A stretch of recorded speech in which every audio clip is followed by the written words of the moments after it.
Halo teman-teman semuanya, selamat datang kembali di channel ini. Jumpa lagi dengan saya Vicky Himpong. Semoga kalian semua selalu dalam keadaan yang sehat.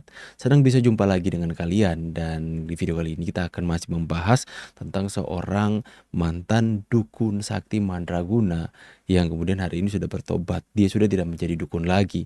Akan tetapi keilmuan yang dia punya dulu yang kemudian itu dikendalikan oleh kuasa kegelapan dengan berbagai ilmu kebatinan teman-teman ya. Dengan berbagai tindakan-tindakan okultisme dan kemudian hal-hal yang membuat dirinya itu kebal, banyak pusaka yang diberikan turun-temurun oleh kakek neneknya teman-teman. Dan ketika dia sudah bertobat, dia itu dipakai Tuhan dengan karunia, pewahyuan dan nubuat. Ya, jadi saya katakan ini bukan ramalan. Apa yang dia katakan tentang perpolitikan di Indonesia bukan ramalan, tapi lebih tepatnya nubuatan atau yang bisa kalian dengar adalah pewahyuan, wahyu dari Tuhan teman-teman ya. Dan Daud-Tony ini suka mewahyukan atau menubuatkan tentang apa yang akan terjadi dalam perpolitikan Indonesia, apa yang akan terjadi atas negara ini, misalnya adanya capres, cawapres, pemilihan lah, kemudian dia bisa menubuatkan dan memprediksikan siapa yang akan menang ke depannya karena katanya dia sudah melihat itu di alam roh atau di surga teman-teman ya. Ini banyak kesaksian dari seorang Daud-Tony. Pasti kalau orang Kristen, orang Nasrani pasti tahu sosok dari Daud-Tony ini. Dan kemudian ada rekam jejak apa yang dia katakan itu terbukti. Dan belakangan ini saya mendapatkan video. Ada hal-hal yang dia sampaikan tentang Pak Jokowi, Mas Gibran, AHY, dan juga 4 terah yang ada di Indonesia. Kita akan kupas secara tuntas di video kali ini. Apa yang kemudian menjadi pewahyuan atau nubuatan seorang Daud-Tony, mantan dukun sakti mandraguna nomor 1 yang ada di Indonesia teman-teman. Kita segera saksikan videonya. Ini menarik teman-teman. Dan ini kita jadikan sebagai ruang diskusi publik. Terserah kalian mau percaya sesuai dengan keyakinan kalian. Ini adalah bagian dari diskusi kita teman-teman ya. Ini ya. Ada satu hal bahwa nanti di Indonesia. Seru ini teman-teman. Ya. Ini kita ngomong Indonesia ya. Indonesia. Itu nanti selama 25 tahun. Itu ada 4 terah. 4 terah. 4 terah inilah yang akan berkuasa di Indonesia. Di Indonesia. Wow. 4 terah ya. Ya. Selama 25 tahun. Iya. 4 terah. 4 terah. 25 tahun. Terah pertama itu adalah terah Soekarno. Pak Karno. Yes. Oke, benar. Karena segala sesuatu perlu Billy tahu. Di Indonesia ini selalu ada hubungan dengan Majapahit. Iya. Hubungan dengan Majapahit. Majapahit. Itu tidak bisa lepas dari kenyataan. Iya. Kalau kita perhatikan raja-raja yang ada di Israel, terah dari 2 juga. Ya. Saul dan Daud. Raja Daud. Saul Yes. dan Daud. Oke. Yang ini yang khusus yang Yerusalem. Yerusalem. Kalau yang Israel ini kan beda lagi. Iya. Ya. Tapi yang sampai seterusnya dari turun temurun, termasuk Yesus Kristus Yes, pun dari dari Daud. Raja Daud. Raja Daud. Yesus Betul? benar, Raja Daud. Ya. Betul? Benar. Artinya tidak bisa lepas dari namanya garis keturunan. Terah. Siap. Nah, di Indonesia keyakinan itu sangat kuat. Maka di Indonesia ini yang berkuasa selama 25 tahun nanti, presiden atau wakil presiden hanya ada 4 terah. Hanya ada 4 terah. Terah pertama adalah terah Soekarno. Wow. Terus Soekarno. Itu pun dari garis keturunan Ibu Megawati. Oke. Bu Puan Nah, kah? informasi ini penting untuk saudara semua yang mau nyalonkan Masih anggota berkuasa. Bu Puan DPRD masih atau berkuasa DPR. ya. Ketua DPR RI kan. Iya. Itu kenyataan lah. Karena Itu sudah fakta jangan ya. sampai ikut partai yang tidak bisa memenuhi standar masuk DPR, betul nggak? Iya. Betul? Siap. Kan kalau masuk DPR harus ada standarnya berapa persen, kan gitu? Iya. Nah, dari informasi ini bagi mereka yang mau supaya Saya masuk penasaran anggota terahnya Jokowi DPR teman-teman itu ya dibahas. partainya yang jelas gitu. Ya, yang pertama terah Soekarno itu ya. Pertama tuh Soekarno. terah Soekarno. Siap. Ini. Kedua itu adalah Soeharto kah? terah Soeharto. Yes, betul. Terus Soeharto. Terah Soekarno. Nanti akan bangkit terah Soeharto. Dan sekarang terah Soeharto ada di Pak Prabowo. Oh, gitu. Pak Prabowo kan menantu. Benar. Yes. Menantu. Betul? Yes, betul. Iya. Dan itu masuk cendana. Cendana. Ingat, kenapa? Ibu Tin Mangkunegaran. Oh. Ibu Tin itu kan masih darah biru. Iya. Ingat Majapahit. Majapahit. Iya. Betul? Hmm. Ibu Tin loh ya. Iya, benar. Nah, ini dan perlu Pastor Billy tahu dan cenderungan adalah Soeharto adalah Golkar. Soeharto cenderungnya ke Golkar ya. Betul? Iya. Kan kalau kita lihat Golkar cenderungnya kalau Pak Harto jadi presiden, Golkar itu adalah Pak Harto. Iya, ya dari dulu memang Iya kan? Golkar Pak Harto. Jadi Golkar itu partai yang tetap akan berkuasa masuk dalam DPR RI, Iya. DPR itu 25 tahun. Wah. Jadi PDIP, Golkar. Siap. Ini kita ngomong dua terah dan itu kenyataan, tidak bisa dipungkiri. Oke. Ingat, untuk jadi presiden itu minimal dukungan partai dan harus bisa ketua partai. Kalau di Indonesia presiden tidak jadi ketua partai, habis turun pusing. Betul. Makanya itulah di ya. Indonesia ini Semoga Pak Jokowi jadi ketua partai presiden PSI ya. mau menjadi mantan presiden turun Nah. supaya tidur nyenyak harus jadi ketua partai. Oh, jadi ya benar ya. Kalau ndak ketua partai diubek-ubek. Karena di Indonesia itu begitu turun harus megang partai. Minimal ketua partai. Supaya Megawati ini ya. seperti Ibu Mega. Mega. Betul? Benar. Betul? Nah, ini kedua. Pak Prabowo Gerindra ketua partai. Benar. Artinya dia punya suara di DPR MPR. Iya, benar. Ini ya. Ketiga, Trah Sarwo Edi. Siapa itu? Sarwo Edi. Trah Sarwo Edi tetap berhubungan SBY? dengan Majapahit. Sarwo Edi. Nah, Trah Sarwo Edi ini tetap akan berkuasa 25 tahun. Ingat, AHY ketua partai. Oh ya, SBY. Artinya dia punya partai. Pak SBY ketua partai. Benar. Pak SBY jadi presiden dan dia setelah itu ketua partai. Makanya dia presiden yang paling nikmat di Indonesia saat ini adalah mantan presiden ya. Adalah Pak SBY.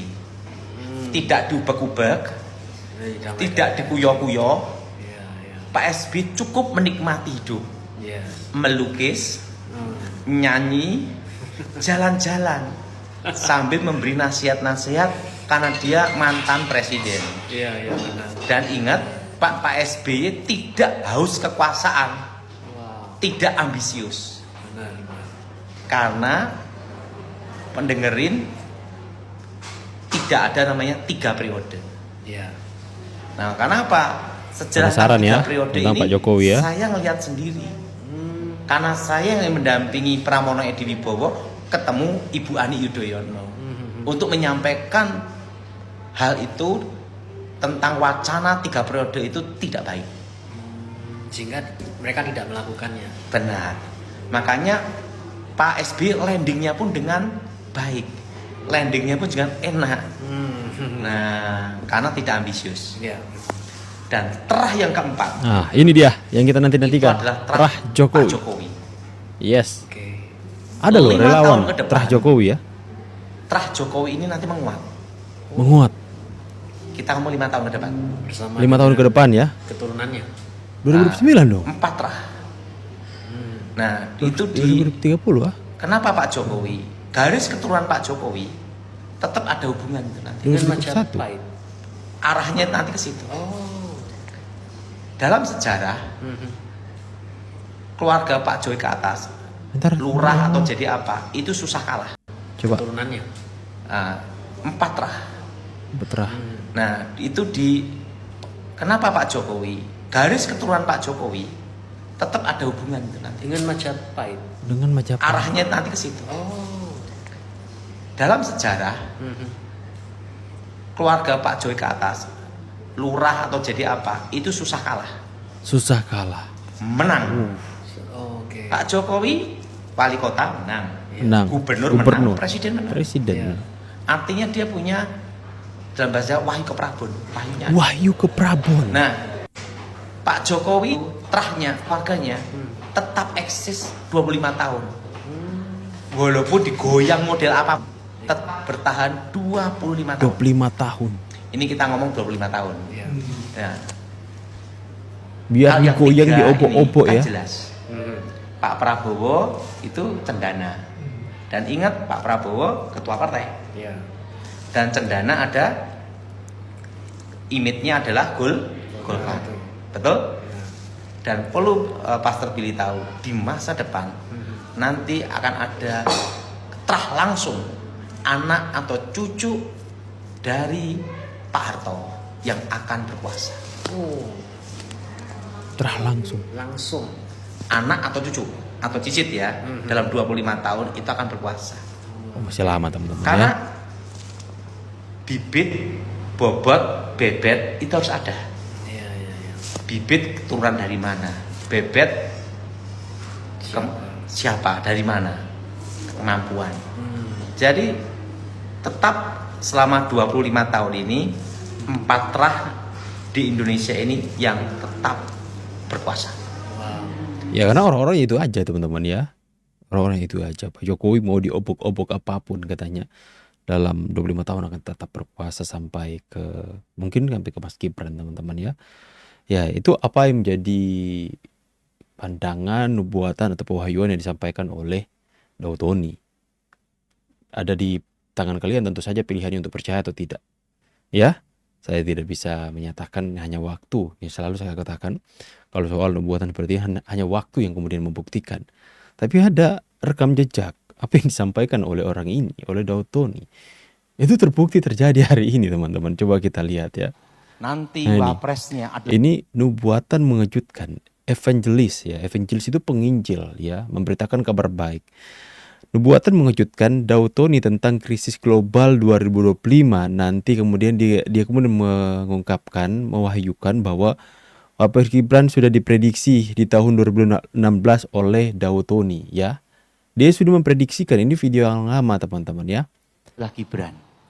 Karena di masa depan Nah. pada waktu tahun 96 Ini ya. nanti wapresnya adalah Wapresnya Gibran. adalah Gibran. Nah, dia Karena prediksikan di masa dan betul depan, hal ini terjadi. Pada waktu tahun 96 saya lihat anak muda itu. Dia sudah melihat Gibran menjadi wapres itu tahun 96 katanya. Wah, ini keren sih teman-teman ya. Dia punya kesaksian, dia pernah ketabrak motor kemudian sudah dinyatakan meninggal ya. Kemudian rohnya kayak dibawa Tuhan ke surga dan menampilkan apa yang terjadi di masa depan. Kemudian dia kembali hidup lagi, bisa dikatakan mati suri teman-teman ya. Dia pernah bersaksi seperti itu. Nanti kita akan Tidak coba bisa, kupas Mas. teman-teman ya. Umurnya tidak nyampe. Nah, Undang-undang mengatakan ini. ini dia katakan terjadi tahun lalu teman-teman ya, 2024 terjadi teman-teman ya. Dia sudah sampaikan ini adalah rekam jejak yang kemudian akhirnya terbukti hari ini Itu di Binagraha saya bicara. di Nah, Binagraha. setelah itu di tahun 2022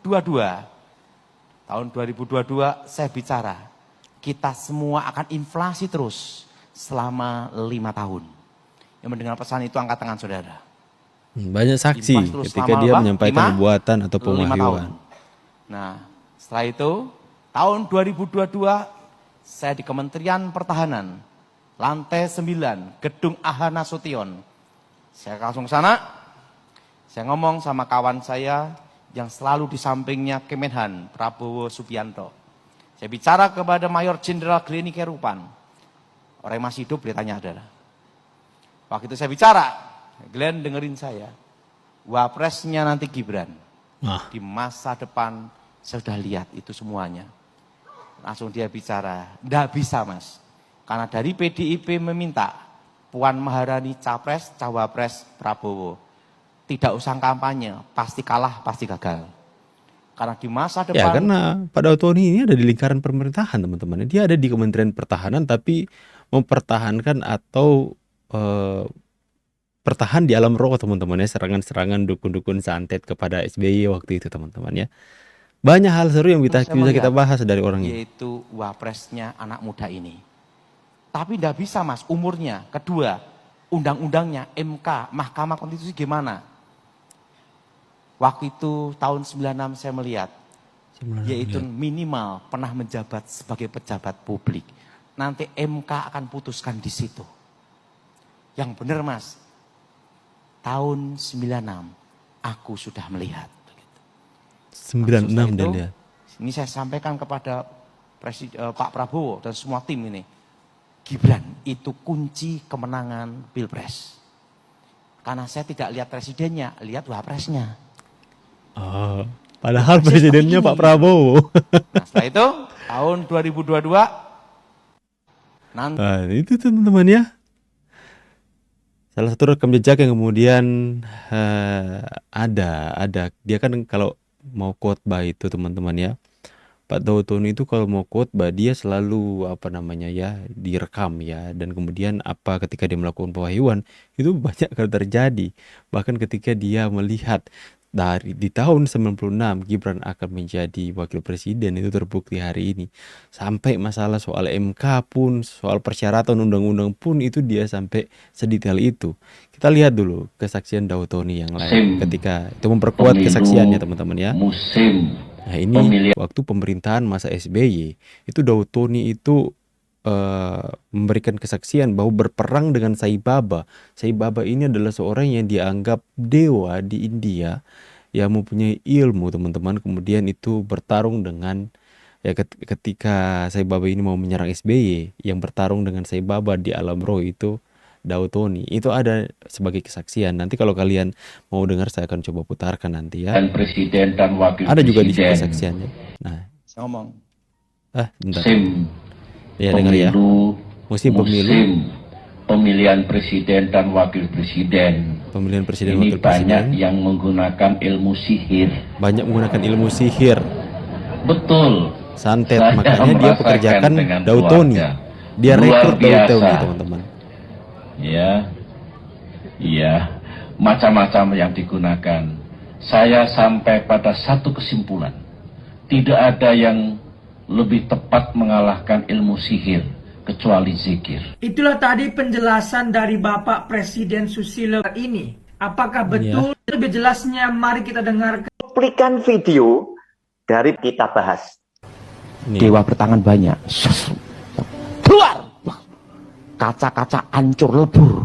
Untung bukan rumah saya. Waktu itu saya doa, dalam nama Yesus. Des. Tek. Lawan mati. Kalau lawan mati saya tahu udah terasa. Des. Putus nyawa. Selesai tugas. Jenderal siap. Tolong dicek di India. Target selesai. Mati dah. Beres. Tek. Saya dipanggil. Tahu enggak lawan saya itu apa? 2011. Sai Baba. Selesai. Selesai. Target selesai. Bapak Ibu, itulah Ya, nanti kita akan coba dengarkan kesaksian yang komplit lah tentang itu ya. Bagaimana kesaksian dari seorang Dautoni ya. Secara gambaran besar dia ini adalah seorang anak yang kemudian dibully teman-teman, waktu SD-nya dibully sampai hampir mati teman-teman ya, hampir mati. Akan tetapi dia karena dendamnya yang begitu kuat kepada gurunya, yang bahkan gurunya yang memukul dia teman-teman ya kalau nggak salah ya, sampai saking dendamnya dia mau belajar ilmu hitam dan ilmu putih dari kakek neneknya teman-teman ya, untuk membalaskan dendam kepada gurunya itu. Tapi setelah dia menguasai semua ilmu, mau balas dendam, matilah gurunya, sudah dipanggil Tuhan. Intinya dia itu belajar ilmu hitam, ilmu putih, dimandikan, pusaka. Pokoknya dia berlatih sejak kecil sampai dia kemudian menjadi dukun sakti mandraguna. Ya, dia melakukan pertarungan-pertarungan dengan dukun-dukun yang lain, yaitu kegiatan okultisme yang dilakukan. Akan tetapi singkat cerita, dia diajak oleh kakaknya kalau nggak salah ke satu KKR yang dipimpin oleh pendeta Gilbert Lumendong. Di sanalah kemudian dia bilang ini orang ini kayaknya sakti ini. Dia coba untuk serang pakai ilmu hitam ataupun ilmu-ilmu yang dia pelajari. Mental. Dia akhirnya hilang ingatan, ketemu dengan Tuhan, bertobat, hari ini menjadi penginjil teman-teman ya. Banyak kesaksian-kesaksian dia, bukunya yang dia tulis tentang dunia roh, tentang kuasa kegelapan, tentang okultisme, yang itu yang kemudian dia menjadi lawan dari okultisme ini. Jadi dia menantang semua orang-orang yang melakukan praktek perdukunan karena dia dari sana, teman-teman ya. Dan kemudian sekarang banyak kemudian dia melakukan apa namanya ini ya, nubuatan pewahyuan yang kemudian diberikan oleh Tuhan atas dirinya.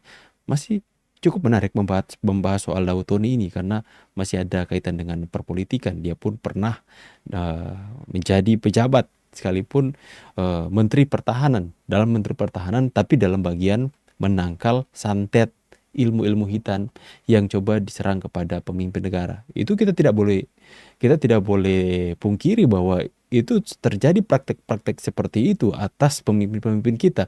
Orang-orang yang tidak senang menggunakan segala cara, bahkan sampai ke kuasa-kuasa kegelapan pun mereka lakukan. Ya, bagaimana pendapat kalian semua teman-teman tentang video hari ini? Bagaimana apa yang diramalkan tentang Terah Jokowi yang akan berkuasa 25 tahun yang akan menguat 5 tahun ke depan? Silahkan tulis di kolom komentar. Saya pamit, see you on the next video guys, and God bless you. Bye.